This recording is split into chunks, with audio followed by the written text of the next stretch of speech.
Hi നമസ്കാരം. ഇവിടെ ചിരിമഴ പെയ്യിപ്പിക്കാനായിട്ട് ഞങ്ങൾ വന്നിട്ടുണ്ട്. ഇതാണ് കോമഡി സൂപ്പർ നൈറ്റ് 2.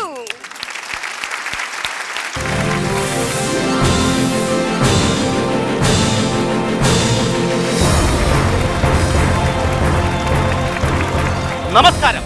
വാർത്തകളുടെ പിന്നാമ്പുറങ്ങൾ എത്തി നോക്കുന്ന ന്യൂസ് അവറിലേക്ക് സ്വാഗതം. ഇന്നത്തെ ന്യൂസ് അവർ ചർച്ച ചെയ്യപ്പെടുന്ന വിഷയം 14 സെക്കൻഡ് നോക്കിയാൽ എന്ത് സംഭവിക്കും. ഒരു പെൺകുട്ടിയെ 14 സെക്കൻഡ് നോക്കിയാൽ എന്ത് സംഭവിക്കും. ഇന്നത്തെ ചർച്ചയിൽ പങ്കെടുക്കാൻ എത്തിയിരിക്കുന്ന വ്യക്തികൾ നമുക്ക് പരിചയപ്പെടാം. എക്സൈസ് കമ്മീഷണർ ശശിരാജ് സിംഗ്, പ്രശസ്ത നിരൂപകനും നിരീശ്വരവാദിയുമായ ചന്ദ്രപിള്ള, മെഡിക്കൽ കോളേജ് നേതൃവിഭാഗം മേധാവി ഡോക്ടർ കണ്ണൻ, ചലച്ചിത്ര നടനും നിർമ്മാതാവും ക്യാമറാമാനും അങ്ങനെ തുടങ്ങി എക്സെട്ര എക്സെട്ര എക്സെട്ര. അത് പറയല്ലേ, ഞാൻ എക്സെട്ര ചെയ്തിട്ടില്ല. പാട്ട്, ഡാൻസ്, ഡയറക്ഷൻ അത് മാത്രമേ ചെയ്തിട്ടുള്ളൂ. എക്സെട്ര അതാ പറഞ്ഞ അങ്ങനെ തുടങ്ങി എല്ലാമായ ശ്രീ സതീഷ് പണ്ഡിറ്റ്. ഇപ്പഴാ കറക്റ്റായി. ക്യാമറ ഈ ക്യാമറ. ഓക്കെ, 14 സെക്കൻഡ് നോക്കിയാൽ എന്ത് സംഭവിക്കും. നമുക്ക് ചർച്ച ഇവിടെ ആരംഭിക്കാം. പറയൂ സാർ, എന്താണ് സംഭവിക്കുക?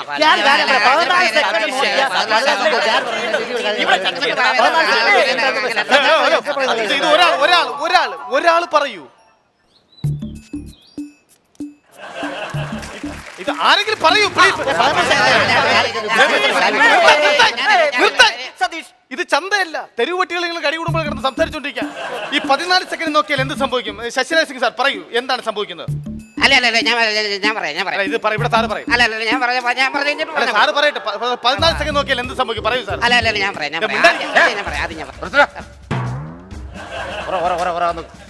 എന്നോടല്ല ചോദിച്ചത്, ഞാൻ പറയാം. കേരളത്തിലെ പുരുഷന്മാര് എന്താ ചിരിക്കണേ? എക്സൈസ് കമ്മീഷണർ പറഞ്ഞേട്ടാ, എനിക്ക് മലയാളം അറിയില്ല. അയ്യോ, ഇവരെല്ലാം കൂടെ അരിഞ്ഞരിഞ്ഞ് മലയാളത്തെ ഒരു പരുവാക്കി. അരിഞ്ഞു തള്ളു പെട്ടെന്ന് പറയൂ. കേരളത്തിലെ പുരുഷന്മാർ 15 സെക്കൻഡ് നോക്കിക്കഴിഞ്ഞാൽ പെൺപിള്ളേരെ ഗർഭിണികളാക്കി കളയും. അതാണ് കേരളത്തിലെ പുരുഷന്മാർ. അപ്പൊ 14 നിമിഷം കൊണ്ട് നമുക്ക് അവരെ അറസ്റ്റ് ചെയ്യുക. അതാണ് ഞാൻ പറഞ്ഞ 14 മിനിറ്റേ വരെ നോക്കാൻ പറ്റത്തുള്ളൂ. അത് ഈ അറിയാൻ പറഞ്ഞ കാര്യം അല്ലല്ല, ഈ കൃഷിരാജൻ പറഞ്ഞ കാര്യമുണ്ട്. ഈ സാറ് പറഞ്ഞതിൽ കാര്യമുണ്ട്.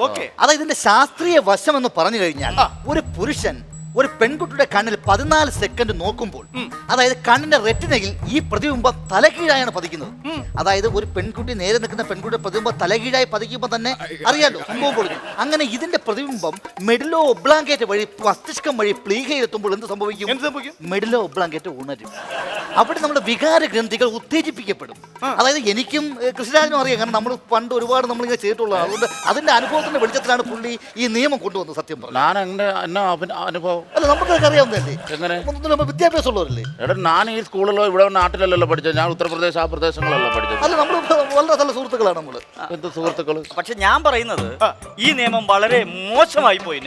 മനസ്സിലായില്ല. കാരണം ഞാൻ മെഡിക്കൽ കോളേജ് ഹോസ്പിറ്റലിലെ നേത്രരോഗ വിദഗ്ധനാണ്. അപ്പോൾ ഞാനിപ്പോ സസ്പെൻഷനിലാണ്. അതായത് ഞാനൊരു പെൺകൊച്ചിന്റെ കണ്ണിൽ ചീങ്കണ്ണായിട്ട് വന്നു. അവളുടെ കണ്ണിൽ ടോർച്ച് അടിച്ച് 1/2 മണിക്കൂർ ഞാൻ നോക്കി. അവള് പരാതിപ്പെട്ടു. ഞാനിപ്പോ സസ്പെൻഷനിലാണ്. 1/2 മണിക്കൂർ നോക്കിക്കൊണ്ടിരുന്ന ഒരു പെൺകുട്ടിയുടെ കണ്ണിൽ പിന്നെ ഒരു കണ്ണ് ഡോക്ടറായി ഞാൻ എവിടെ നോക്കും? അത് പറയൂ. പക്ഷെ എനിക്കെന്റെ ജോലി വേണം. കാരണം ഞാൻ 14 കൊല്ലം അന്തസ്സായി എനിക്കറിയാവുന്ന തൊഴിൽ ചെയ്ത് ജീവിച്ചവനാണ് ഞാൻ. എന്റെ ജോലി ഇപ്പൊ നഷ്ടപ്പെട്ടു. എനിക്ക് ജോലി തിരിച്ചു വേണം. ഞാൻ പറയാം, 14 കൊല്ലം ഇദ്ദേഹം ഒരു ജോലി ചെയ്ത് ജീവിച്ചു. ഞാൻ ഈ 8 കൊല്ലമായി 14 ജോലി ചെയ്ത് ഞാൻ ഇങ്ങനെ പോവുകയാണ്. ഇന്ന് വരെ എനിക്ക് നേരാമണ്ണം ജോലി ചെയ്യാൻ പറ്റില്ല. ആദ്യം എന്തോ പോലീസിന്റെ മേധാവിത്വം തന്നെ എന്നെ ഇരുത്തി.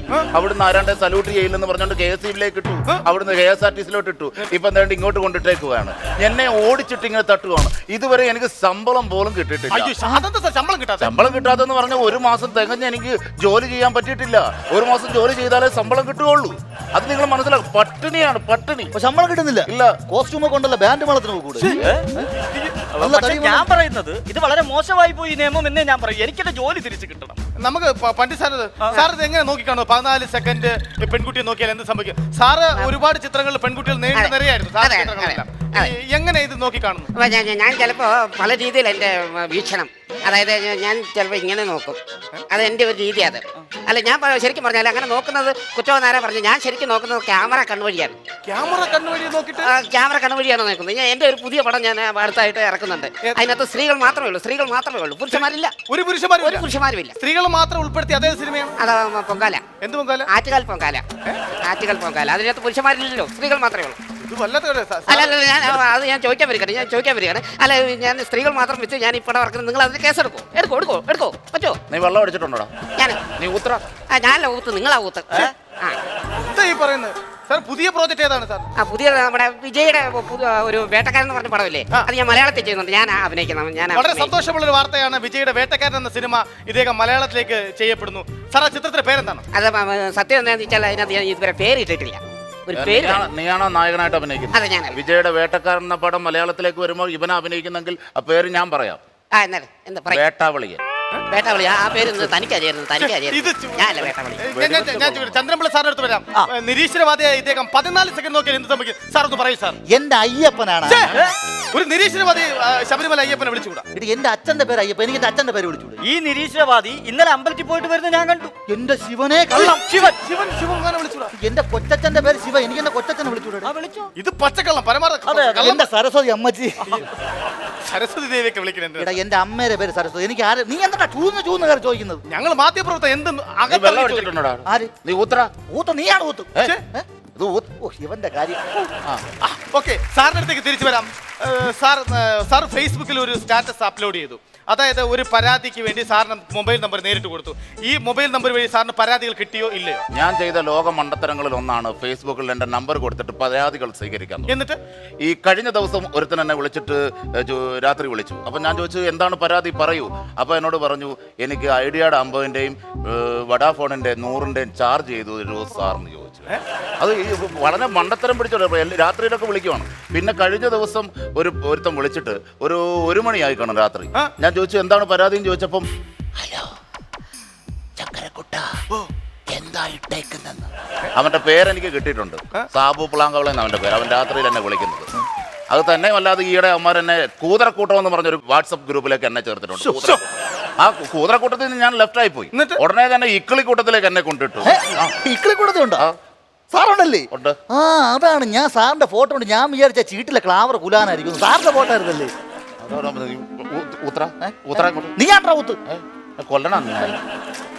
ഞാൻ ചോദിക്കട്ടെ, നമുക്ക് ഈ ഒരു കസേര ഒഴിഞ്ഞു കിടക്കാൻ എന്താന്നൊരു ചോദ്യം പ്രേക്ഷകർക്കും നിങ്ങൾക്കും ഉണ്ടാകും. കാല് കഴിക്കുമ്പോ ഇരിക്കാനാ? അല്ലല്ല, ഇത് ഈ കസേര ഒഴിഞ്ഞിരിക്കുന്നത് 14 സെക്കൻഡ് അല്ലെങ്കിൽ 15 സെക്കൻഡ്, അരമണിക്കൂർ, അത് 1 മണിക്കൂർ നോട്ടശരങ്ങൾക്കിരയായി പീഡിപ്പിക്കപ്പെട്ട ഒരു പെൺകുട്ടി ഇവിടെ എത്തിയിട്ടുണ്ട്. നമുക്ക് വിളിക്കാം, സ്വാഗതം ചെയ്യാം, കാർത്തിക അന്തർജനം. സുന്ദരി കണ്ണാൽ ഒരു സേതി சொல்லடி இந்நாள் நல்ல தேதி என்னையே தந்தேன் உனக்காக. നമസ്കാരം. ലേപ്പൽ കറക്റ്റാണ്. ലേപ്പൽ വെക്കാം. ഇത്ര ആൾക്കാർ ഇരിക്കുന്ന കണ്ടില്ലേ? ചോദിക്കുമ്പോ അതിനൊക്കെ ഒരു മര്യാദയില്ലേ? ലേപ്പൽ വെക്കണോ? മൈക്ക് സംസാരിക്കാനുള്ള മൈക്ക് അതാണോ? അത് വെച്ചിട്ടുണ്ടല്ലോ. ഓൺ ചെയ്തോളൂ. ഓക്കെ, റെഡി സാർ, സംസാരിച്ചോളൂ. എവിടെയാണ് സ്ഥലം? എന്റെ അഡ്രസ് എന്ന് പറയുന്നത് Karthika Antharjanam, Arya Bhavan, north railway station, Ernakulam. Arya Bhavan എന്ന് പറഞ്ഞ വീട്ടുപേരാ? അല്ലല്ല, അത് ആര്യഭവൻ ഹോട്ടലാണ്. ഞാൻ എന്റെ ബാക്കിലുണ്ടാവും. ആരോട് ചോദിച്ചാലും മതി. കാർത്തികാനെന്ന് ചോദിച്ചാൽ അറിയാൻ പറ്റും. കാർത്തിക അന്തർജനം എന്ന് ചോദിച്ചാൽ അറിയാൻ പറ്റും. എന്താണ് ഈ 14 സെക്കൻഡ് നോക്കിയാൽ സംഭവിച്ചത്? എന്താണ് അവിടെ സംഭവിച്ചത്? സത്യം പറഞ്ഞാൽ ഭയങ്കര ബുദ്ധിമുട്ടുണ്ട്. എന്റെ കസേര ഏതാണോ? ആ കസേര ഏതാ? Please please. അതാ വ്യക്തി നമുക്ക് പരിചയമുള്ള വ്യക്തിയാണ്. സത്യം പറഞ്ഞ അയ്യോ പണ്ഡിറ്റ് മറ്റേ സിനിമ. അതെ അതെ അതെ അതെ അതെ. ഞാനും ഒക്കെ സീരിയലൊക്കെ അഭിനയിച്ചിട്ടുണ്ട് കേട്ടോ പണ്ട്. ആണോ? ഏതാ സിനിമ? ആരും മീട്ടാത്ത വീണ. ആരും മീട്ടാത്ത വീണ എന്നൊരു സീരിയലില്. അതെ, എന്റെ പുതിയ പടത്തിലേക്ക് വേണമെങ്കിൽ നല്ലൊരു വേഷം തരാം. ഞാൻ സിനിമയിലേക്കില്ല. സിനിമയിലേക്ക് ഞാൻ ഇല്ല, എനിക്ക് താല്പര്യമില്ല. അതെന്താണ്? ഈ സിനിമയിലായാലും ഇവിടെ ആയാലും എന്റെ ജോലി ഇതൊക്കെ തന്നെ. സിനിമയിൽ ഇപ്പൊ എന്ത് കാര്യത്തിന് എന്താണ് ഉദ്ദേശിക്കുന്നത്? അല്ല, അഭിനയല്ലേ? പ്ലീസ് പ്ലീസ് ഈ കുട്ടി ഇറക്കി വിടൂ പ്ലീസ്. മനസ്സിലായി. ഈ കുട്ടി പരാതിപ്പെട്ടിട്ടാണ് എന്റെ ജോലി ഇപ്പൊ പോയിരിക്കുന്നത്. ഈ കുട്ടിയുടെ കണ്ണിൽ ചീങ്കണ്ട് വന്നപ്പോൾ ഞാൻ അരമണിക്കൂർ ടോർച്ചടിച്ച് നോക്കിയപ്പോൾ എനിക്കെതിരെ ഒരു പെൺകുട്ടി കേസ് കൊടുത്തെന്ന് പറഞ്ഞില്ലേ? അതെ, അത് ഈ കുട്ടിയാണ്. പ്ലീസ് നോക്കിയതിനാണോ? അതെ, സങ്കടമുണ്ട്. അതുകൊണ്ടാ സൗന്ദര്യമുള്ള പെണ്ണുങ്ങൾക്ക് സത്യത്തിൽ പുറത്തിറങ്ങി നടക്കാൻ പറ്റില്ല. അറിയോ? സൗന്ദര്യമുള്ള ഒരു പെൺകുട്ടിക്ക് പുറത്തിറങ്ങി നടക്കാൻ പറ്റില്ല. സാർ എന്താണ് പറയാനുള്ളത്? എനിക്ക് പറയാനുള്ളത് ഇതേ അവസ്ഥ തന്നെയാണ് എനിക്ക്. സൗന്ദര്യം കൂടുതൽ കാരണം എനിക്ക് ഇറങ്ങി നടക്കാൻ പറ്റില്ല, അടി കിട്ടും. ഞാൻ ഇദ്ദേഹത്തിന്റെ എന്റെ ചീക്കക്കണ്ണ് കാണിക്കാൻ വേണ്ടി ഞാൻ പോയിരുന്നു.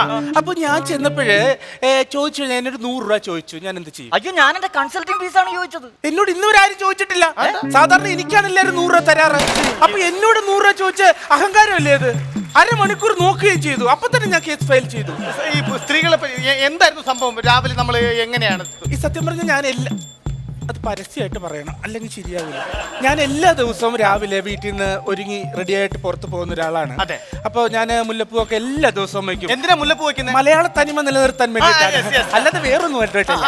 അപ്പോൾ ഞാനിങ്ങനെ ഇറങ്ങുന്ന വഴിക്ക് ഒരു ബാഗ് തൂക്കും. പിന്നെ ഞങ്ങളുടെ വീട്ടിൽ ചെറിയ ദുശീലങ്ങളുള്ളൊരു തറവാടാണേ. ദുശീലം? ഞാൻ ബീഡി വലിക്കും. വേറെ ഒന്നുമില്ല, കഞ്ചനടിക്കും, മുറുക്കും ഞാൻ. അതൊക്കെ എൻ്റെ ഒരു ശീലമാണ്. അപ്പൊ ഞാൻ ഒരു ദിവസം ഇങ്ങനെ ഈ സാധനമൊക്കെ വെച്ചിട്ട് എന്റെ ഡ്രസ് ഒന്ന് വെറൈറ്റി ആയിക്കോട്ടെ എന്ന് കരുതിയിട്ട് ലെഗിൻസ് ഇട്ടുകൊണ്ടാണ് ഇറങ്ങിയത് കേട്ടോ. ലെഗിൻസിലെ നമ്മൾ ടൈറ്റ് സാധനം. ലെഗൻസ് പെൺകുട്ടികൾ ഇട്ട് കഴിഞ്ഞാൽ ലെഗൻസ് ഏതാ കാൽ ഏതാ തിരിച്ചറിയാൻ എന്താ കുഴപ്പം? leggings ഇട്ടല്ലേ? അതായത് ഭാരത സ്ത്രീകൾ തൻ ഭാവശുദ്ധി. പണ്ടത്തെ സ്ത്രീകളെ കണ്ടുണ്ടോ? ചുരിദാർ ഇടും, ദാണ്ട ഇവിടം വരെ ഇറക്കം കാണും. ഇപ്പോഴും ചുരിദാർ ഇടും, പക്ഷെ ഇറക്കം ഇവിടം വരെ കാണും, ഇവിടെ നിന്ന് ഇവിടം വരെ ഒരു കീറക്കം. നമ്മൾ ആണുങ്ങൾ അങ്ങനെ നോക്കിയാൽ ദാണ്ട ഇങ്ങനെ പിടിക്കും, നമ്മൾ എന്ന് കീറിയിട്ട പോലെ. അതുകൊണ്ട് ആൺകുട്ടികളെ മാത്രം കുറ്റം പറഞ്ഞിട്ട് കാര്യമില്ല. ഞാൻ തന്ന ആ ക്ലിപ്പ് ഒന്ന് പ്ലേ ചെയ്യൂ പ്ലീസ്. ഞാൻ തന്ന ക്ലിപ്പ് ഒന്ന് പ്ലേ ചെയ്യൂ. ഞാൻ പറഞ്ഞുതരാം സാർ, ഒന്ന് നോക്കാം. സാർ ഇങ്ങനെ കീറിയതും പൊത്തതുമായ പാൻറ് ഇട്ടുകൊണ്ട് വെളിയിറങ്ങി ഇടുന്ന പയ്യന്മാർ നോക്കൂലേ? വിളക്കരുത് നോക്കൂലേ? നിങ്ങൾ വെറുതെ 14 സെക്കൻഡ് 15 സെക്കൻഡ് നിയമം ഉണ്ടാക്കിയിട്ട് കാര്യമുണ്ട്. അങ്ങോട്ട് നോക്കിയാൽ ഇത് അങ്ങനെ പറഞ്ഞു പോകാതെ പെണ്ണുങ്ങളെ ഇങ്ങനെ നാറ്റിക്കരുത്, എനിക്ക് ഇഷ്ടമല്ലത്. അതേതോ പട്ടി കടിച്ച പെൺകുട്ടിയാണത്. അതെ, നായ്ശല്യം മൂലം പട്ടി കടിച്ച് ചാടി ചെയ്യുന്ന പെണ്ണിനെ പട്ടി കടിച്ചാൽ പാൻറ് കയറിയതാണ്. മേഡം, ഞങ്ങൾ അടുത്ത എപ്പിസോഡ് ചർച്ച ചെയ്യും. തെരുവ് നായ്ക്കൾ കടിച്ച ഒരു എപ്പിസോഡ് ഞങ്ങൾ ചർച്ച ചെയ്യും. അന്നേരം ഞാൻ വരും. ആണുങ്ങളുടെ എന്തെല്ലാം കാഴ്ചകൾ ഞാൻ കാണിച്ചു തരാം. ഞാൻ മിണ്ടരുത്, ഞാൻ ഇനി കേസ് കൊടുക്കും. ഞാൻ എന്നെ നോക്കരുത് അധികം. ഞാൻ പറയട്ടെ, ആണുങ്ങളെ ഏതെങ്കിലും ഇപ്പൊ എവിടെ നിന്നാലും കുറെ കറണ്ട് അടിച്ച മുടിയും വളർത്തിയിട്ട് ഈ ABCD അക്ഷരം മുഴുവൻ മുതുകത്ത് കാണാമല്ലോ. അതെന്താ ഈ ഷട്ടിപ്പുറത്ത് കാണാം ABCDEFGH പോലെ എല്ലാ അക്ഷരങ്ങളും കാണാം. അല്ല മേഡം, സ്പോക്കൺ ഇംഗ്ലീഷ് പഠിക്കാം. ആ അവസ്ഥയാണ് ഇപ്പോൾ. ഞാൻ കാണിച്ചിരുന്നു. ക്ലിപ്പ് ഇവിടെ കൊടുത്തിട്ടുണ്ടല്ലോ. 14 സെക്കൻഡ് നോക്കിയാൽ എന്ത് സംഭവിക്കാം? സാറ് തന്നെ കാണും. കൊള്ളാലോ, കണ്ട ഇവനൊക്കെ എന്തർത്ഥത്തിൽ ഇങ്ങനെ കാണിക്കുന്നു? ഞാൻ സ്റ്റാൻഡിൽ നിന്ന് ഫോട്ടോ എടുത്താണിത്. ഈ ഇങ്ങനെയുള്ള ചെറുപ്പക്കാർ ആൺകുട്ടികൾക്ക് നടക്കാമെങ്കിൽ ഞങ്ങൾ ലെഗിൻസ് ഇടുന്നതാണ് നിങ്ങൾക്ക് കംപ്ലൈന്റ്. 14 മിനിറ്റ് സെക്കൻഡ് നോക്കിക്കഴിഞ്ഞാൽ കേസ് എടുക്കണമെന്ന് പറഞ്ഞ് സാർ ഇതിന് ഉത്തരവാദിത്തം പറയണോ? സുന്ദരിയായ പെൺകുട്ടികൾ പുറത്തിറങ്ങി നടക്കാൻ പറ്റുന്ന അവസ്ഥ. സത്യം, എല്ലാരും എനിക്കിട്ടാ നോക്കുന്നത്. സൗന്ദര്യം കൂടിപ്പോയത് എന്റെ കുഴപ്പമാണോ? ഈ ചർച്ച ചൂട് പിടിച്ച് നിൽക്കുമ്പോൾ നമുക്കൊരു പാട്ടാകാം. സതീഷ് സാർ, ഞാൻ പറയാം, എന്റെ പാട്ടാണല്ലോ ഫേമസ്. ഞാൻ നല്ല പാട്ട്, ടിന്നുമോൻ കോടീശ്വരൻ പടത്തിലൊക്കെ നല്ല പാട്ട് പാടി. ഫേമസ് ആണ് സാർ. ഞാൻ ഇല്ലാന്ന് പറയണില്ല കേട്ടോ. ഇല്ലാന്ന് ഞാൻ പറയണില്ല കേട്ടോ. പക്ഷേ ഇല്ലാന്ന് ഞാൻ പറയണില്ല കേട്ടോ. മനസ്സിലായല്ലോ കേട്ടോ. അല്ല, ഞാൻ പാടായിരുന്നു. അല്ല, അത് സാറിന്റെ ഒരു പാട്ട് കേൾക്കണം. സാറ് പാടിയിട്ടുണ്ട്, പല ഫംഗ്ഷനും സാറ് പാടാറുണ്ട്. നമ്മൾ കേട്ടിട്ടുള്ള ടിവിയിലൂടെ കേട്ടിട്ടുണ്ടാണ്. സാർ ഇവിടെ ഒരു പാട്ട് സാർ പാടാം. സാർ ഇവിടെ വരണം സാർ. ഞാൻ പാടായിരുന്നു. ഞാനൊരു പാട്ട് പാടാം. പാടി സാർ. മലയാളം നല്ല പാട്ടാണ്.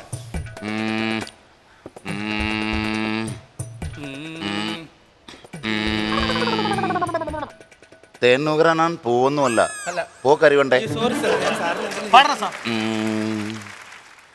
കൊഞ്ചി കറയല്ലേ. എന്താ കൊഞ്ചി കറിയല്ലേ? കൊഞ്ചി കറിയല്ലേ, പാട്ടാണ്. കൊഞ്ചി കരയല്ലേ, മിളികൾ നനയല്ലേ, ഇളമരം കറിമല്ലേ, അല്ല കുഞ്ഞാലിക്കുട്ടി. ആ കുഞ്ഞാലിക്കുട്ടിയല്ലേ. Thank you. നല്ലതായിരുന്നു. ഇതിനെക്കാട്ടി നല്ലത് എന്റെ പാട്ടാണ്. അത് ഒന്നുകൂടെ എടുത്ത് പറയാം. ഞാൻ കലക്കിയാണ്. കൊന്നുകൾ തന്നെ കേട്ടോ. നിനക്ക് ജെന്നിയാടാ? അല്ല, അത് ഒറിജിനൽ തോക്കാണ്. തോക്കണ്ണ ഉണ്ടോ? ഞാൻ പാടാം. അതാ ഞാൻ പറഞ്ഞത്. എന്റെ സതീഷ് ആദ്യം ഒരു ഡോക്ടറിനെ കാണണം. ഞാൻ ഏത് ഡോക്ടറെ? ഒരു പ്രാന്തിന്റെ ഡോക്ടറെ. ഇവനെ ഒന്ന് കോമയിലാക്കി. നീ എന്താണ് സിനിമയിൽ കാണിക്കുന്നത്? മലയാള സിനിമയിൽ എന്ന് പറഞ്ഞുകൊണ്ട് എന്താണ് കാണിക്കുന്നത്? 100,000 പേരുടെ കഷ്ടപ്പാടാണ് ഒരു സിനിമ എന്ന് പറയുന്നത്. നീ എന്താണ് ഇവിടെ കാണിക്കുന്നത്? നീ ഒറ്റയ്ക്ക് കയറി ക്യാമറ, അഭിനയം, ഡയറക്ഷൻ, പാട്ട്, കൂത്ത്, നീ ഒറ്റയ്ക്ക് കിടന്ന് കുറെ പെണ്ണുങ്ങളെ വിളിച്ചോണ്ട് നീ എന്താണ് കാണിക്കുന്നത്? മലയാള സിനിമ കണ്ടിട്ടുണ്ടോ? 100,000 പേരുടെ കഷ്ടപ്പാടുമാണ്. നീ എന്താണ് കാണിക്കുന്നത്? കോപ്രായം. ഒരിക്കലും അങ്ങനെ സംസാരിക്കില്ല. ഞാൻ ഒരു കാര്യം പറയട്ടെ. ഇയാൾ പറയുന്ന പോലെ അല്ല. മലയാള സിനിമയിൽ ഒരുപാട് പേര് കാണിക്കുന്ന ഓരോ കോഷ്ടികൾ ഞാൻ കാണിക്കുന്നതാണ് കോസ്റ്റിംഗ്. ഇങ്ങോട്ട് നോക്കാം.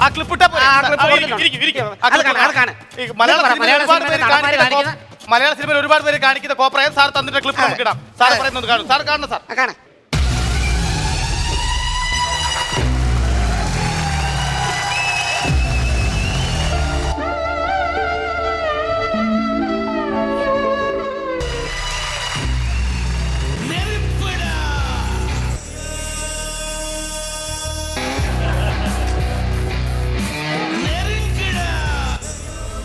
பேசாமல் அமெரிக்காவுக்கே போயிடு சிவாஜி.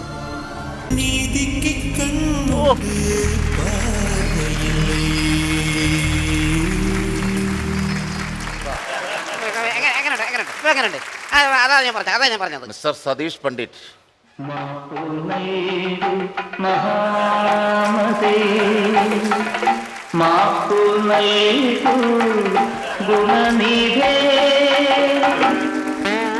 നീ വരും. നിനക്കൊരു കുഴപ്പമില്ല സഹോദര. നീയും അദ്ദേഹവും തമ്മിൽ ഒരേ ഒരു കാര്യത്തിനെ വ്യത്യാസമുള്ളൂ. എന്താ ഒരു പ്രൊഫസർ എന്ന കാര്യത്തില് അവിടെ അങ്ങ് കിട്ടുന്നില്ല. അവിടെ പോയിരി. ഇതിനൊക്കെ വെടിവെച്ച് കൊല്ലണം. മാഡം ഇവിടെ വരൂ, നമുക്ക് ചോദിക്കാം. 14 സെക്കൻഡ് ഞാൻ എന്റെ ശീലം അത്. 14 സെക്കൻഡ് നോക്കിയാൽ എന്ത് സംഭവിക്കും? 14 സെക്കൻഡ് നോക്കിയാൽ എന്ത് സംഭവിക്കാം? മാഡത്തിന് സംഭവിച്ച ആ കഥ ഒന്ന് വിവരിക്കാം. ഞാൻ ഒരു ദിവസം ബസ് സ്റ്റോപ്പിലേക്ക് നിൽക്കുവാണേ. ഞാൻ ഇങ്ങനെ നിന്ന് കഴിഞ്ഞപ്പോഴേ ഞാൻ ഇങ്ങനെ ആരും ശ്രദ്ധിക്കില്ല. അന്നത്തെ എനിക്ക് ഇഷ്ടമേ അല്ല. ഇല്ല എന്റെ നിഘണ്ടുവിലില്ല ഇങ്ങനെ ആണുങ്ങൾ ശ്രദ്ധിക്കില്ല ആ സ്വഭാവേ. ഞാൻ അങ്ങനെ നിൽക്കുവാന്നപ്പോ ഒരുത്തന് എന്റെ അടുത്ത് വന്നിട്ട് ഒരു ഏറ് കണ്ടിട്ട് ആദ്യം നോക്കിയേ. അപ്പൊ ഞാൻ ഒരു കുഞ്ഞിലെന്ന് പറഞ്ഞ് ഞാൻ വിട്ടു കളിച്ചു. പിന്നെ ഒരുപാട് പ്രാവശ്യം 1/4 മണിക്കൂറോളം എന്നെ നോക്കി നിന്നു അവൻ. സഹിക്കോ? ഒരു സൗന്ദര്യമുള്ള പെൺകുട്ടിക്ക് ബസ് സ്റ്റോപ്പിൽ നിന്ന് ബസ് കയറാൻ പറ്റില്ല എന്ന് വെച്ചാല് എന്താ ചെയ്യും?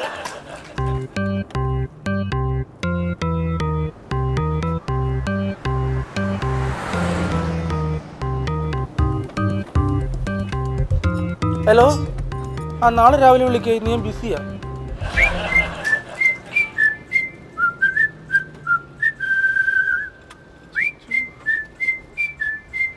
ഇവരെന്നെ എന്നെ തന്നെ നോക്കണേ.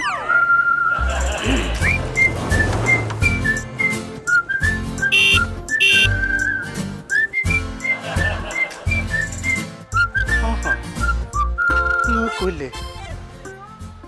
1 2 3 4 അലവഴിഞ്ഞ് എത്രയാണ്? 5 6 7 8 9 10 11 12 13 14. Hello, police station. തന്നെ ഈ ബസ് സ്റ്റോപ്പിൽ ഒരുത്തരും 14 സെക്കൻഡിൽ കൂടുതൽ നോക്കിയിട്ടുണ്ട് കേട്ടോ. പെട്ടെന്ന് വരണേ സാർ. ഓക്കെ, തരാം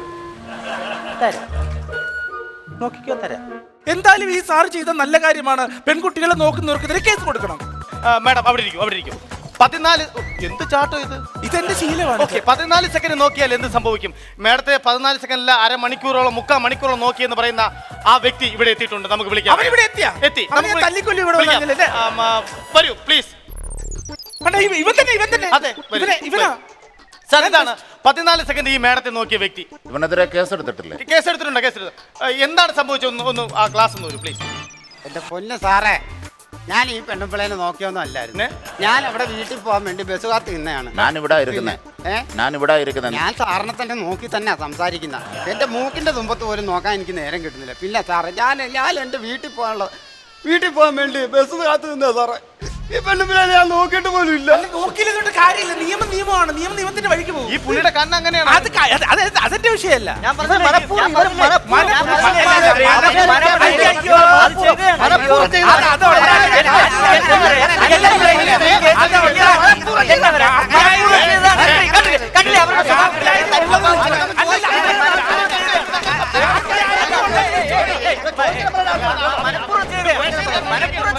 നിങ്ങൾ എന്നെ വരെ കുരുക്കിയിരിക്കുകയാണെങ്കിൽ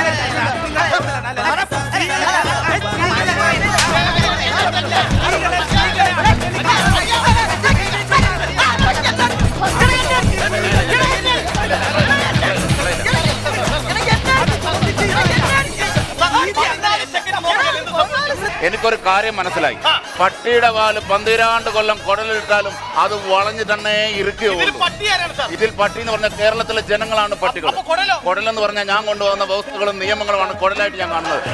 ഇനി എന്തൊക്കെ കൊണ്ടുവന്നാലും ഒരു പ്രയോജനമില്ലെന്ന് എനിക്ക് മനസ്സിലായി. ഒരു കാര്യമേ പറയാനുള്ളൂ. ഒന്നിൽ ആശാന്റെ നെഞ്ചത്ത്, അല്ല കളരിക്ക് പുറത്ത്. കോമഡി സൂപ്പർ നൈറ്റ് 2ന്റെ ഇന്നത്തെ എപ്പിസോഡിലും നമുക്കൊരു വിശിഷ്ട അതിഥിയെ സ്വാഗതം ചെയ്യാനായിട്ടുണ്ട്. മലയാള സിനിമയിൽ തന്റേതായ വ്യക്തിമുദ്ര പതിപ്പിച്ച അഭിനേതാവ്, കോഴിക്കോടിന്റെ നന്മ ജനങ്ങളിലേക്ക് എത്തിച്ച അഭിനേതാവ്, ഏറ്റവും സ്നേഹത്തോടുകൂടി ഏറ്റവും ബഹുമാനത്തോടുകൂടി ഞാൻ സ്വാഗതം ചെയ്യുന്നു ബേപ്പൂരിന്റെ സുൽത്താൻ മാമുക്കോയ.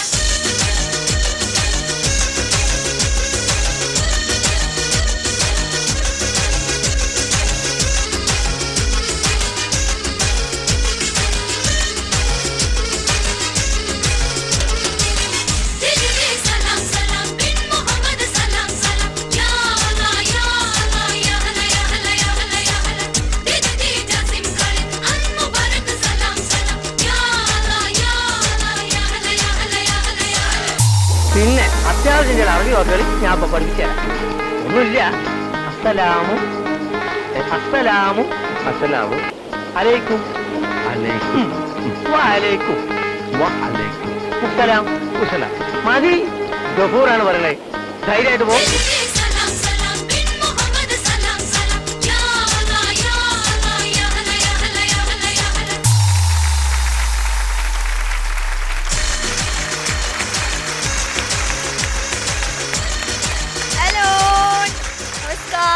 നമസ്കാരം.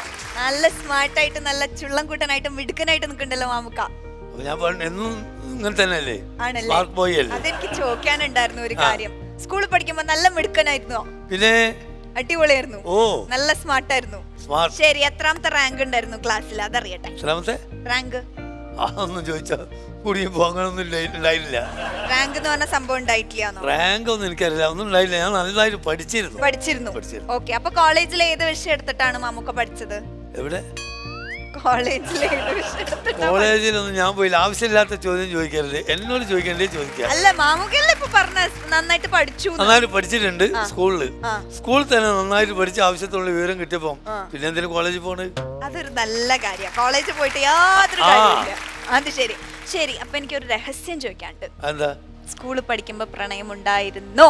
സ്കൂളിൽ പഠിക്കുമ്പോന്നല്ല, അതിന് മുമ്പും അതിന് ശേഷം ഇതുവരെ എനിക്ക് പ്രണയം ഉണ്ടായില്ല. എന്താണെന്നും അറിയില്ല. പ്രണയമില്ലാത്ത മനുഷ്യരുണ്ടാവോ? ഉണ്ടാവും. എന്നാ എന്തോ കുഴപ്പമുണ്ട്. ലോകത്തിൽ അങ്ങനെ ഒരാളുണ്ടെന്ന് കൂട്ടിക്കോളെ പറഞ്ഞുതരാം. എനിക്കത് അറിയില്ല. ഇപ്പൊ അറിഞ്ഞു വന്നപ്പം എന്നാ ഒന്ന് പ്രണയിക്ക എന്നുള്ളടത്ത് എത്തിയപ്പം ഒരാളെ കിട്ടണമില്ല. ഇത് ഒറ്റക്ക് വെച്ച പരിപാടി അല്ലല്ലോ. അത് പറ്റില്ല, അത് സത്യം. ഒരാള് വേണ്ടേ? അത് വേണം. ആള് കിട്ടും. അത് അന്വേഷിച്ചോണ്ട് രചനന്റെ സ്ഥിതി എന്താ? എന്താ എന്താ രചനന്റെ സ്ഥിതി എന്താ? വേറെ ആരെയും പ്രണയം ഉണ്ടോ?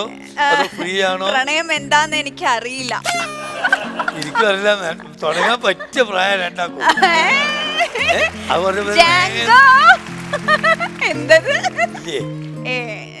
ഇത് ഞാൻ വേണമെന്ന് വെച്ച് ചോദിച്ചു മേടിച്ചതാണ്. ഒന്നുമില്ല, എല്ലാം നമ്മള് മാറ്റി കളഞ്ഞു. നമുക്ക് പറ്റിയ വിഷയം. അതെ, നമുക്ക് നല്ല നല്ല കാര്യങ്ങൾ സംസാരിക്കാം. പ്രണയം വളരെ മോശപ്പെട്ട കാര്യമാണ്. അത് നമുക്കില്ലാന്ന് വെച്ചിട്ട് എങ്ങനെ മോശമാവുന്നത്?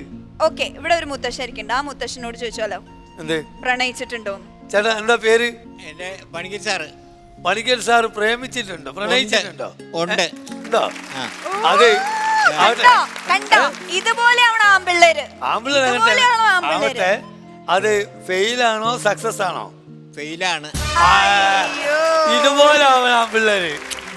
അത് പെണ്ണ് ചതിച്ചതാണോ? പെണ്ണ് ചതിച്ചതാ അല്ലേ? അതെ.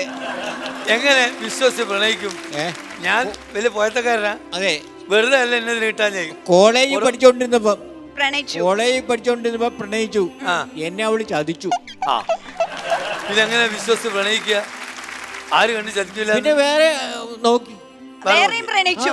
അപ്പൊ എത്ര പേരെ പ്രണയിച്ചു? പിന്നെ ഞാൻ എന്റെ തുടർച്ചയായിട്ട് ഇത് തന്നെ ആയിരുന്നു. ജയിക്കുന്നത് വരെ അവസാനം ജയിച്ചു.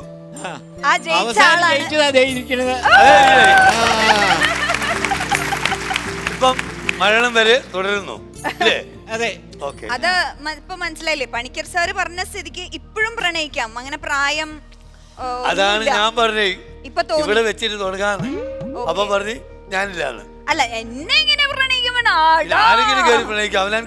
എനിക്ക് ചില ആഗ്രഹങ്ങളൊക്കെ ഇല്ലേ ജീവിതത്തില്, അതുപോലെ എനിക്കുണ്ട്. എനിക്ക് അതിന് മാത്രമുള്ള കഴിവും സൗന്ദര്യം ഒന്നും ഇല്ല. അത് ഞാൻ നിങ്ങളല്ലേ തമ്മിൽ വല്ല മാച്ചും ഉണ്ടോ? നല്ല മാച്ചാണ് ഇവിടെ മാച്ച് ഇല്ല. ജനങ്ങൾ സത്യം പറയുന്നു. എന്തൊരു കഷ്ടാ നോക്കൂ. ഞാൻ ഇത് ഞാനേ എന്താ പറയാ, വടി കൊടുത്ത് അടിമടിക്കാന്ന് പറയില്ലേ, അതാണ് ഇപ്പൊ ഞാൻ ചെയ്തത്.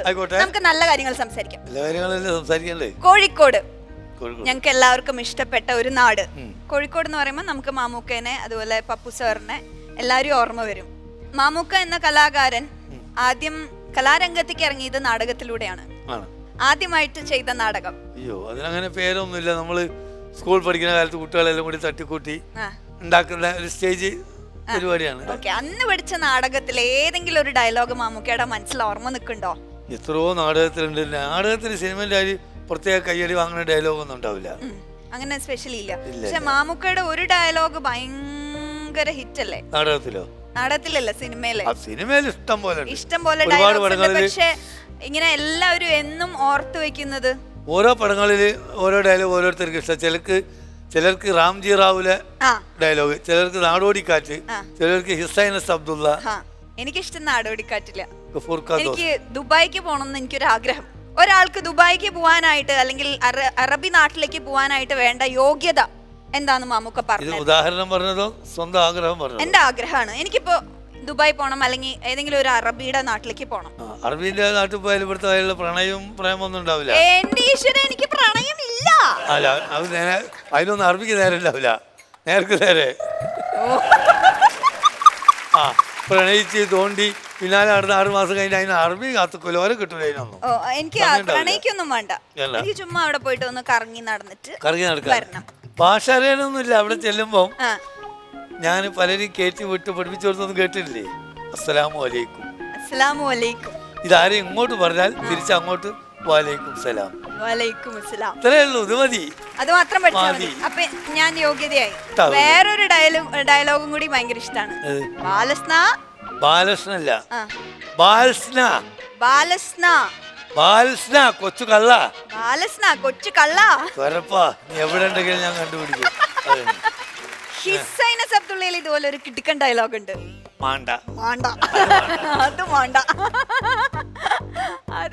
അതെന്തൊരു സ്വീറ്റാന്ന് അറിയോ? അതൊന്ന് എനിക്ക് വേണ്ടിട്ട് ഒന്ന് പറയോ? ചായ വേണോ? ചോറ്? ചപ്പാത്തി? അപ്പൊ ഒന്നും വേണ്ട.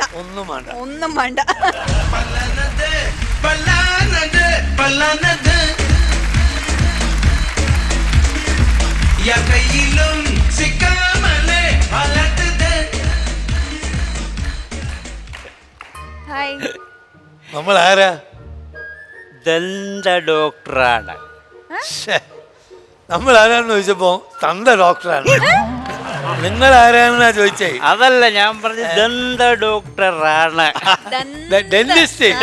ഞാൻ കേട്ടത് നമ്മളാരാ തന്ത ഡോക്ടറാണ്, തള്ള വക്കീലാണ്, അങ്ങനെയൊക്കെ ഉണ്ടാവുകയും. അതാണ് ഞാനൊന്ന് കാണാൻ വേണ്ടി വന്നതാണ്. എന്നെ 2 ദിവസമായി ഇറങ്ങിയിട്ട്, പക്ഷെ ഞാൻ ഉറങ്ങിയിട്ടില്ല ഇതുവരെ. കാണണമെന്ന് അഭിവാഞ്ച. എന്നെ? അത് എന്നെ കാണാനാവുമ്പോ അഭിവാഞ്ച മതി. ഞങ്ങൾ തമ്മിലൊരു ബന്ധമുണ്ട്. എന്ത് ബന്ധം? ദന്തബന്ധം. അതെന്ത് കുന്തബന്ധം? ഞാൻ പല വിധത്തിലുള്ള ബന്ധങ്ങൾ കേട്ടിട്ടുണ്ട്. ഇതെന്ത് ബന്ധം? ഞങ്ങൾ രണ്ടും ഏതാണ്ട് ഒരേ രീതിയിലാണ് രക്ഷപ്പെട്ടത്. രീതി മനസ്സിലായില്ല. അതായത് അങ്ങ് ഇവിടെ വന്ന് സിനിമയിൽ രക്ഷപ്പെട്ടത് പല്ല് കാണിച്ചത്, ഞാൻ ഈ വരുന്നവന്റെ ഒക്കെ വായി നോക്കി പല്ല് കണ്ട് രക്ഷപ്പെട്ടു. ഒരു ദന്ത ഡോക്ടറാണ് അത്ര. ദന്ത ഡോക്ടറെ പല്ല് എല്ലാം കൂടി ഘടകകക്ഷികളുമായി ഒന്നിനോടൊന്ന് ചേരാത്ത രീതിയിൽ നിൽക്കുന്നത്. അതെന്താ? അത് പ്രധാന കാരണമെന്ന് പറഞ്ഞു കഴിഞ്ഞാൽ, ഞാനൊരു ദിവസം ഉച്ചയൂണ് കഴിഞ്ഞ് വീടിന്റെ അരമതിൽ ഇങ്ങനെ വെച്ച് ഉറങ്ങുകയായിരുന്നു. അപ്പോഴുണ്ട് എൻ്റെ മൂത്ത മകൻ്റെ കിഴക്കൂന്ന് വന്ന് പടിഞ്ഞാട്ട് ഓടിപ്പോയി. ഉച്ചയിൽ ഒരു ചവിട്ടി. അന്ന് മുതൽ ഈ പല്ലെല്ലാം കൂടെ കയറി കൊരുത്ത്.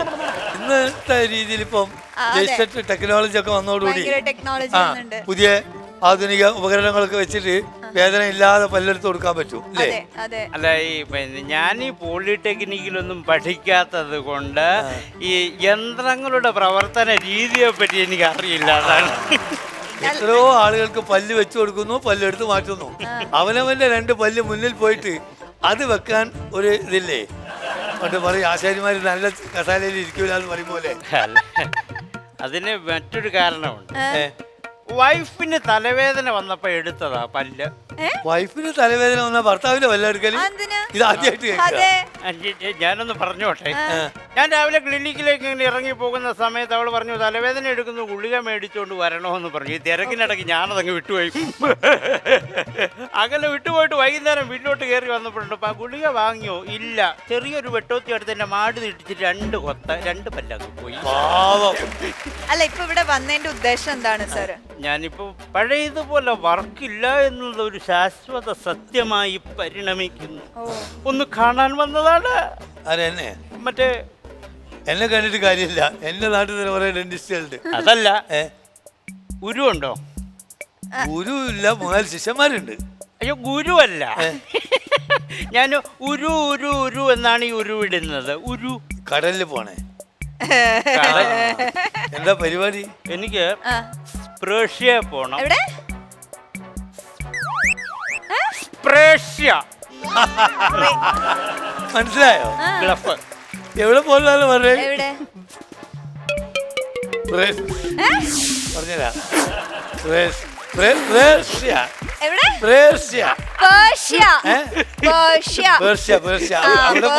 അതാണ് പറഞ്ഞേ.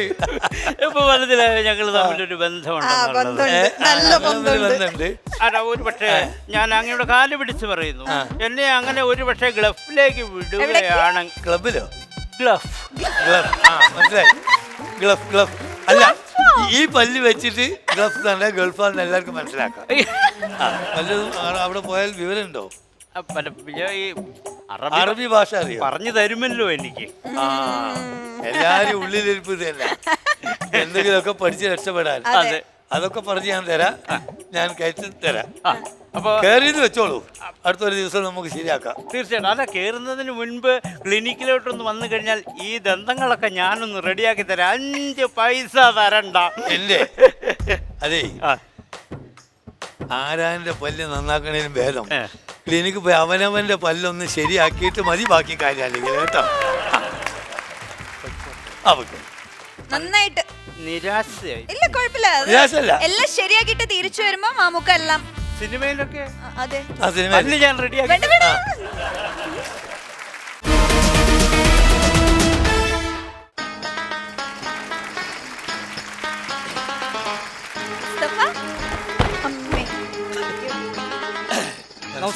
നമസ്കാരം. ഗഫൂർക്ക് എന്നെ ഒന്ന് സഹായിക്കണം. ഞാനോ? അതെ അതെ. എങ്ങനെ, എന്ത് സഹായിക്കാൻ? അതെ, എന്റെ പെങ്ങളുടെ 2 മക്കളുണ്ട്, അവന്മാരെ ഒന്ന് അക്കരെ കടത്തി തരണം. ഞാനെന്താ പോലെ കടത്തുകാരനോ? അല്ല, അങ്ങനല്ല, മറ്റേ ദാസനെയും വിജയനെയൊക്കെ കടത്തിയില്ല, അതുപോലെ ഒന്ന് അക്കരെ കടത്തി തരണം. അയ്യോ, അതൊക്കെ മോനെ അത് സിനിമയിലെ കഥയും കഥാപാത്രങ്ങളൊക്കെ. സിനിമ ആയാലും ജീവിതമാണെങ്കിലും യവന്മാരെ ഒന്ന് കടത്തി തരണം. കാരണം യവന്മാർ ഞാൻ കടത്തില്ല. ഞാൻ എന്റെ കണ്ടകച്ചിന് കാലത്ത് ഞാൻ എന്ന് പറഞ്ഞു, എടാ എന്തേലും ആവശ്യം ഉണ്ടെങ്കിൽ മാമയുടെ പേര് പറ. യവന്മാർ പൈസക്ക് ആവശ്യം വരുമ്പോ എന്റെ പേര് പറഞ്ഞ് കടം മേടിക്കും വന്നു. അങ്ങനെ യവന്മാരെ ഒന്ന് കടത്തി തരണം. അതാ ഞാൻ പറഞ്ഞത്. ഇനി കടത്തിയാൽ തന്നെ ഇവരെന്ത് പണിയെടുക്കും? അവരെത്ര പഠിച്ചിട്ടുണ്ട്? അവര് പഠിത്തമൊക്കെ അവന്മാര് പിള്ളേരെ ഞാൻ എന്തായാലും കാര്യമായിട്ട് കേട്ടാ. അവന്മാര് 10ാം ക്ലാസ് വരെ അവന്മാര് ഒപ്പിച്ചു. അവന്മാര് അതിന്റെ നിർത്തി കളഞ്ഞു. പിന്നെ അയ്യോ, നിർത്തിയല്ല, അവര് നിർത്തിച്ചതാ. നിസാർ കേസ് സ്കൂളിലെ അമ്മര് ക്ലാസ് ഇരുന്നാണ്ട് ചുമച്ചെന്നൊക്കെ പറഞ്ഞ അമ്മര് പറഞ്ഞു വിടുന്നു വെറുതെ. അയ്യോ, അപ്പൊ നിങ്ങൾ ചോദിച്ചില്ലേ അമ്മാവനായിട്ട്? ഞാൻ പോയി, ഞാൻ ചെന്നിട്ട് പറഞ്ഞു, ടീച്ചറെ ഞാൻ പിള്ളേരെ മാമയാണ്. അപ്പൊ ഞാൻ എന്ത് കാര്യത്തിന് എന്റെ പിള്ളേരെ ഇറക്കി വിട്ടെന്ന് ചോദിച്ചപ്പോൾ ടീച്ചർ പറയാ, പിന്നെ ക്ലാസ് ഇരുന്ന് കട്ടം വീട് വലിച്ച് ചുമച്ചാ പിന്നെ അമ്മരെ ഇറക്കി വിടുണ്ടായി. നിസാർ കേസിന് എങ്ങനെങ്കിലും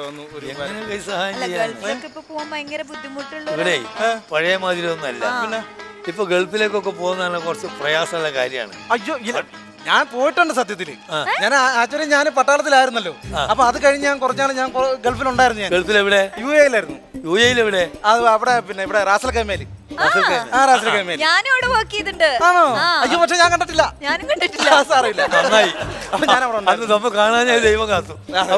പിന്നെ പക്ഷെ എനിക്ക് എന്താ പറയാ, ഞാൻ ഇട്ടിട്ട് പോകുന്ന എനിക്ക് ഭക്ഷണം ശരിയാകുന്നില്ല. കാരണം അവിടുത്തെ ഭക്ഷണം കാരണം എനിക്ക് തീരെ എനിക്കൊന്നും ഒക്കുന്നില്ല. പൊതുവെ അവിടുത്തെ ഭക്ഷണം നല്ല ഭക്ഷണമാണ്. നിങ്ങളെ ഭക്ഷണ രീതി എന്താ? ഞാൻ ടൈം ടേബിളാ. ടൈം ടേബിൾ കഴിക്കേ? എനിക്ക് ടൈം ടേബിൾ കഴിക്കുന്നില്ല. ടൈം ടേബിൾ പ്രകാരമാണ് ഞാൻ ഭക്ഷണം കഴിക്കുന്നത്. അത് സമയക്രമമുണ്ട്. പക്ഷെ എനിക്കത് ശരിയാവുന്നില്ല. എന്താ കഴിച്ചോണ്ടിരുന്നത്? അത് സംഭവിച്ചാൽ ഞാൻ രാവിലെ റൂമിൽ എണീച്ച് ഒരു 7 മണിയാകുമ്പോഴത്തേന് എന്നാ രാവിലെ ഇപ്പൊ എന്തോ കഴിക്കും. അപ്പൊ സാൻഡ്വിച്ച് കഴിക്കാം. രാവിലെയോ സാൻഡ്വിച്ചോ? ഇത് പറയട്ടെന്ന് മുഴുവിക്കാൻ സമ്മതിക്കും. സാൻഡ്വിച്ച് കഴിക്കാന്ന് പറഞ്ഞ് ഞാൻ നേരെ റാസൽ കൈമ ചെല്ലും. അവിടെ ചെല്ലുമ്പോ കാണുന്നത് ഇത്രയും മുട്ടക്കാട്ട ഒരു ഈന്തപ്പന അവിടെ നിൽക്കുക. ഞാൻ പിന്നെ അതിന്റെ ചവിട്ടി കിടക്കുന്ന ഒരു ഈന്തപ്പന എടുത്ത് തിന്നും. എന്നിട്ട് അത് ഇച്ചിരി പച്ചവെള്ളം കുടിക്കും. നേരെ ഈന്തപ്പഴം കഴിച്ചിട്ട് റൂമിലോട്ട് പോകും. പിന്നെ ഇതൊക്കെയാണെങ്കിൽ ഞാൻ ഉച്ചയാകുമ്പോൾ ഒരു 12 മണിയാകുമ്പോൾ ഞാൻ പറഞ്ഞ ടൈം ടേബിളാണ്. 12 മണിയാകുമ്പോഴത്തേന് എന്നാ ഇപ്പൊ എന്തോ കഴിയും. അപ്പൊ അങ്ങനെ ഒരു ചിക്കൻ ബിരിയാണി. ചിക്കൻ ബിരിയാണിയോ ഡെയിലി ഉച്ചയ്ക്കോ? ഈ കൊച്ചി ഇത് പറയാൻ സമ്മതിക്കത്തില്ല. ഒന്ന് പറഞ്ഞു മുഴുവിക്കട്ടെ. ഇങ്ങനെ ചിക്കൻ ബിരിയാണി കഴിക്കാന്ന് പറഞ്ഞ് നേരെ ഞാൻ റാസൽ കൈമ വരുന്നു. അവിടെ നിൽക്കുന്ന ഒറ്റ പൊക്കമുള്ള ഈന്തപ്പന ഞാൻ വിടുവോ ഉച്ചക്കും? ഉച്ചക്ക്. അപ്പൊ ഞാൻ അതിന്റെ താഴെ ഒരു ഈന്തപ്പഴം എടുത്ത് കഴിക്കുന്നു. ഇച്ചിരി പച്ചവെള്ളം കുടിക്കുന്നു. നേരെ റൂമിലോട്ട് പോകും. വൈകുന്നേരം പിന്നെ ഉള്ള കാര്യം പറയല്ലോ, വെറൈറ്റി ഫുഡാണ് വൈകുന്നേരം. കുബൂസ് മട്ടൻ കറി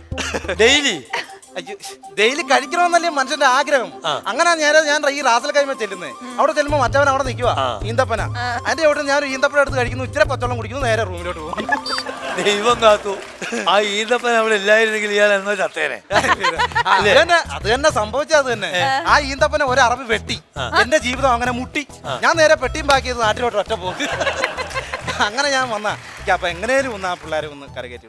ഞാനത് വെറുതെ വേണ്ട. ഞാൻ സംഭവം കണ്ടോ? ഞാൻ ഇഷ്ടയ്ക്ക് വേണ്ടി കൊണ്ടുവന്നതാണ്. അലുവ. അലുവ കോഴിക്കോട്ടേക്കോ? ഞാൻ കഴിച്ചിട്ടുണ്ട്. ഇത് അങ്ങനത്തെ അലുവ അല്ല. ഇത് വെറൈറ്റി അലുവ. എന്റെ വീട്ടിലുണ്ടാക്കുന്ന അലുവ. വെറൈറ്റി എന്ന് വെച്ചാൽ മഴവിൽ അഴകിൽ അലുവ. മഴവിൽ അഴകിൽ അലുവ. മഴവിൽ അഴകിൽ അലുവ. അലുവയും മഴവിൽ അഴകിൽ അലുവ. മഴവിൽ അഴകിൽ അലുവ. മഴവിൽ അഴകിൽ അലുവ. മഴവിൽ അഴകിൽ അലുവ. മഴവിൽ അഴകിൽ അലുവ. മഴവിൽ അഴകിൽ അലുവ. അത് വെറൈറ്റി സാധനം. കാരണം 7 നിറത്തിലുള്ള അലുവയാണ് ഇതിനകത്ത്. 7 നിറത്തിലുള്ള അലുവ. നമ്മൾ സ്വന്തം വീട്ടിലുണ്ടാക്കുന്ന ഇരിക്കട്ടെ. സന്തോഷം. അത് 7 നിറന്നല്ലേ പറഞ്ഞു? 3 നിറമുള്ളല്ലോ. അല്ല ഹലോ, ഇത് 7 നിറം 3 നിറമല്ലേ ഉള്ളൂ? അല്ല, ബാക്കി 4 നിറം വീട്ടിട്ട് പെയിന്റ് അടിച്ചോണ്ടിരിക്കുന്നു. ഉണങ്ങി അപ്പോൾ തന്നെ ഞാൻ കൊണ്ടുതരാം. മരുമക്കളെ ഗൾഫിലേക്ക് അയക്കണം. എന്നിട്ട് മഴവിൽ അലുവിൽ അലുവ 7 കളറിൽ ഉണ്ടല്ലോ. അപ്പൊ കഴിക്കാൻ വേണം, കഴിച്ചാൽ മതി. ഞാൻ വരുന്നവർക്കെല്ലാം കൊടുക്കുന്നതാണ്. ഓക്കെ ആയിക്കോട്ടെ.